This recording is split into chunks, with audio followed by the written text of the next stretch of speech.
আমি এক পরিচিত একজন আমার খুব ঘনিষ্ঠ ছিল। তো সেই মেয়ের শাশুড়ি আসছে দেশের থেকে। তো ছেলের বস অনেক থ্রি পিস কিনে, শাশুড়ির দেখায়ও না কয়ও না, নিয়ে নিয়ে আরেকবার থুয়ে আয়।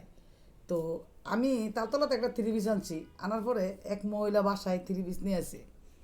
নিয়ে আসার পরে সেই শাশুড়ি মা সারাক্ষণ এখানে কাপড়টা হাতায় ধরে। তাই আমি কইলাম যে, ম্যাডাম, ওনার মনে হয় থ্রি পিসটা অনেক পছন্দ হয়েছে, একটু কিনে দেন।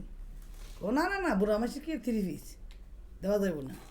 পরে আমি চিন্তা করলাম, আজকে যদি আমার আমার শাশুড়ি আমার সামনে এর থ্রি পিসটা হাতাইতো, আমি কিন্তু না কিনে দিয়ে পারতাম না।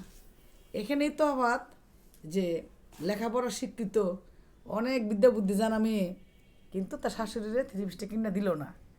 আসলে আমরা মানুষ যে বৃদ্ধ হইলে বাচ্চা হয়ে যাগা, এটা ছেলের বউরা বুঝতে পারে না।